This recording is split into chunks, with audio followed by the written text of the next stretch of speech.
Bom, pessoal, estamos aqui mais uma vez. Vamos agora falar um pouquinho sobre montagem do fluxo de caixa.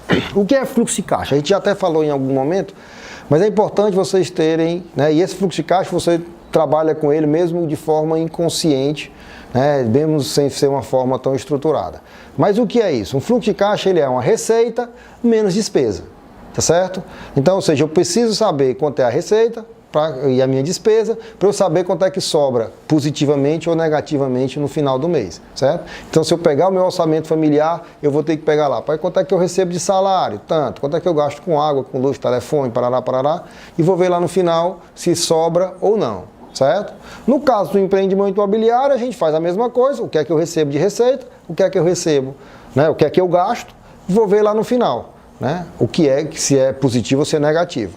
E eu vou fazer isso, no caso do empreendimento imobiliário, mês a mês, né, a partir das minhas receitas e minhas despesas, e depois a gente vai fazer num outro módulo a questão do estudo de viabilidade a partir do fluxo de caixa. Então, o que é que eu faço? Se vocês olharem aí a planilha, que nós vamos apresentar agora, aqui em cima, vocês vão ver o período, certo? Ou seja, maio, junho, julho do ano tal, né, o mês aqui, que vocês estão lá vendo. E vocês vão ver, aqui, aí vocês vão ver, ó, que eu tenho aqui o item 1, que é saldo inicial. O saldo inicial eu posso colocar qualquer valor. Rapaz, eu vou colocar um aporte de R$1 milhão na obra, certo? Eu vou colocar esse dinheiro já para oxigenar. Não vou colocar nada, vou começar com zero. Isso é uma decisão sua. Certo? Aí vocês vão ver aí o item 2, que a gente chama aqui de encaixe, que ele está relacionado diretamente à questão das receitas. Como é que eu vou receber o que é que eu vou receber? Da onde é que vem as receitas? Das minhas vendas, certo? A receita vem das minhas vendas, certo?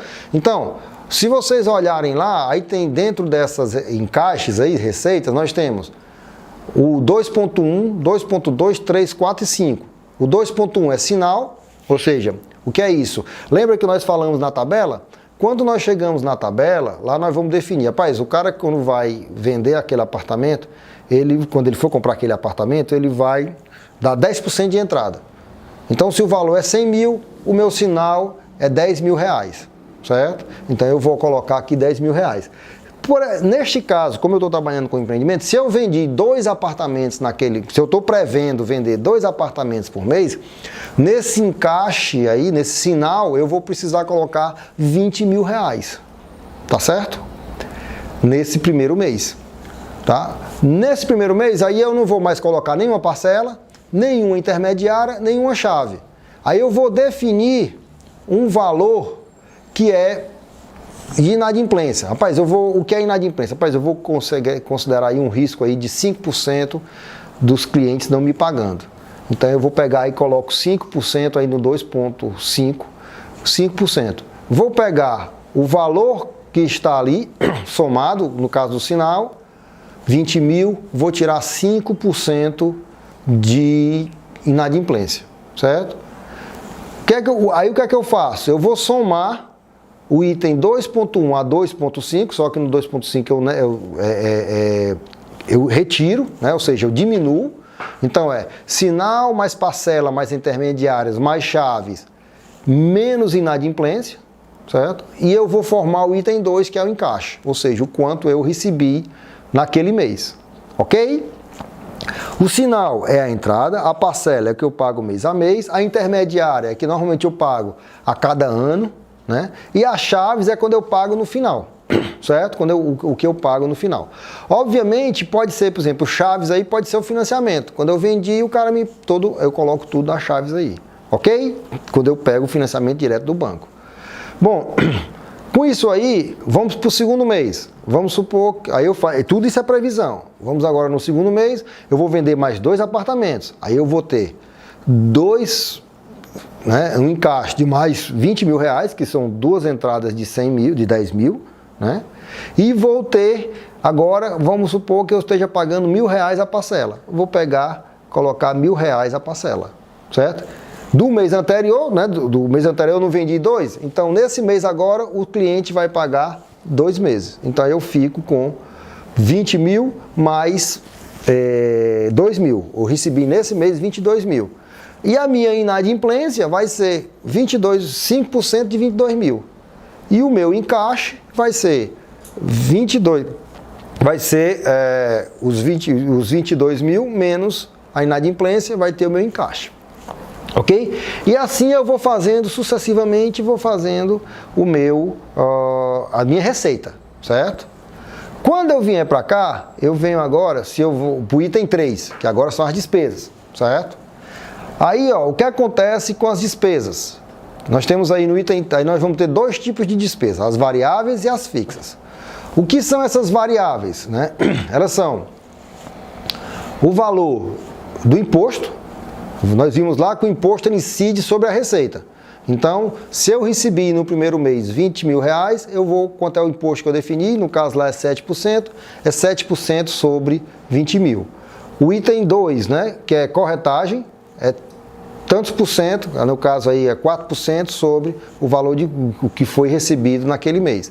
E a publicidade, que também é um valor que eu defini, vai ser em 5%, que é despesas comerciais, em cima lá do encaixe. Do que eu recebi de encaixe, eu vou colocar 5%. Aí eu defino as minhas despesas variáveis. Certo? As despesas fixas, que é o item 4, aí eu tenho construção. Da onde é que vem essa construção? Do orçamento. Certo? Então eu não tenho o meu orçamento de obra. Então naquele primeiro mês, quanto é que está previsto lá no cronograma físico-financeiro para gastar? Tanto. No segundo mês, tanto. E aí eu vou colocando do meu orçamento, né, do meu cronograma físico-financeiro, eu vou colocar essas informações que estão aí a respeito da construção. Projetos, né? Eu coloquei lá o valor de projeto. Como é que foi que eu paguei o projeto? Rapaz, eu paguei o projeto de tal forma. Paguei todo de uma vez, tá ali. Quanto é que eu paguei o stand de vendas? Também todo de uma vez, certo? Quanto foi que eu paguei no terreno? Também todo de uma vez. Certo? Então, esses valores eu vou colocando de acordo com os meses que eu paguei. Se foi no primeiro, no segundo, no terceiro, para trás, ou seja, como é que eu faço isso aí, tá? E aí, vocês vão para o item 5, que é o movimento geral. O que é o item 5?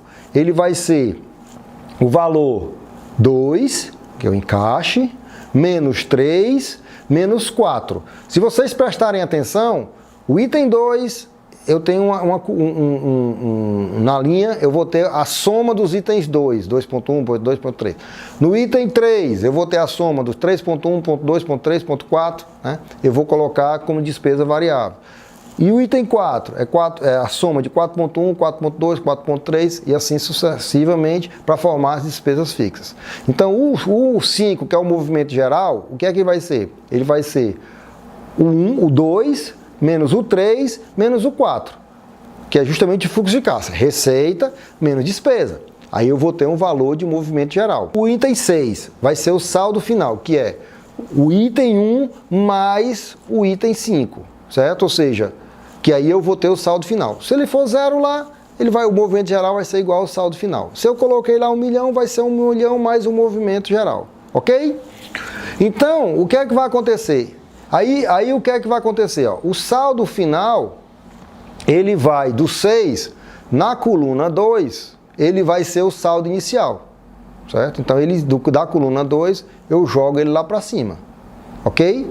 Que vai ser o saldo final, que é o que eu vou saber, né? Ou seja, é o meu acumulado.